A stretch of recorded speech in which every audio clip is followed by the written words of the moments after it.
Sa hamon ng paghahanap ng prosperidad at kasaganahang pinansyal, ang hiwaga ng mga gemstones o kristal ay tinitingala sa lahat ng kultura sa loob ng maraming siglo.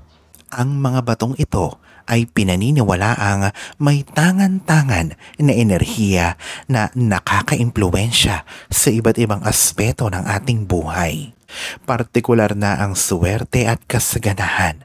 Sa gabay na ito, aking ipapakilala ang mga gemstones na sinasabing may potensyal na makaakit ng prosperidad papunta sa iyong buhay. Kung ngayon ka pa lang sa channel na ito, huwag kalimutang i-like at i-share ang video na ito. Mag-subscribe ka na din at i-click ang notification bell para lagi kang updated sa mga bagong videos na kapupulutan mo ng kaalaman sa mundo ng esoteriko.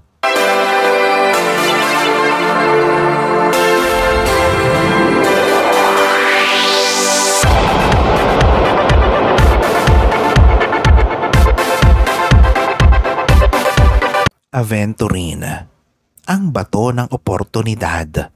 Binaniniwalaan na ito ay naghahatid ng swerte at kasaganahan sa nagdadala nito. Ang berdeng quartz na ito ay associated sa prosperidad at siyang nagpapalakas ng oportunidad sa pera. Ito ay may enerhiya na umaakit ng yaman at magandang kapalaran na siyang ginagawa itong popular para sa mga nagnanais ng financial stability. Citrine, kilala din ito sa tawag na merchant stone, popular sa makinang na dilaw na kulay. Ito ang bumubuhay sa daloy ng kasaganahan at yaman. Ang enerhiya nito ang nagpapalakas sa pagiging mapagbigay at umaakit ng prosperidad. Kaya ito ay naging paborito ng mga taong naghahangad ng tagumpay sa pera. Ito rin ay associated sa positibong enerhiya at motibasyon na siya nagpapalakas sa pagkakaroon ng pag-iisip para sa kayamanan at patuloy na kasaganahan. Pyrite, kilala din ito sa tawag na fool's gold. Ito ay higit pa sa makinang na mineral. Ang malabras at metalikong hiyas na ito ay pinaniniwalaan na sumisimbolo sa yaman at good luck. Ang malasalami na katangian ng pyrite ay umaakit ng kasaganahan sa pera at prosperidad. Ito ay associated sa elemento ng apoy na nagdadagdag ng dynamikong enerhiya na siyang pumapantay sa tagumpay at yaman. Garnet, ang matingkad na pulang hiyas na konektado sa ating root chakra na may powerful na pag-aari para sa manifestasyon.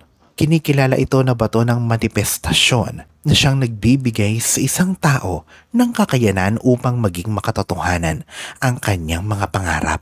Nagbibigay ito ng inspirasyon, ng tagumpay at prosperidad.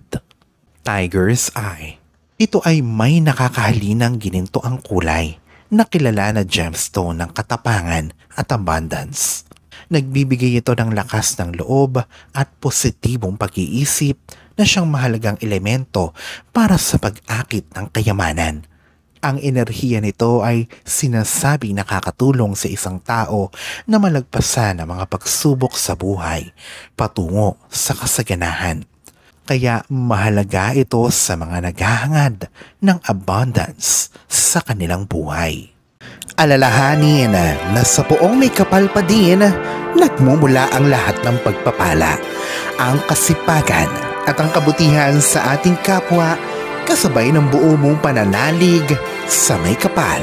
Ang siya pa rin na dapat ay manaig. Ang mga ito ay mga gabay lamang. This is Erfidel Rosario. Thank you for watching.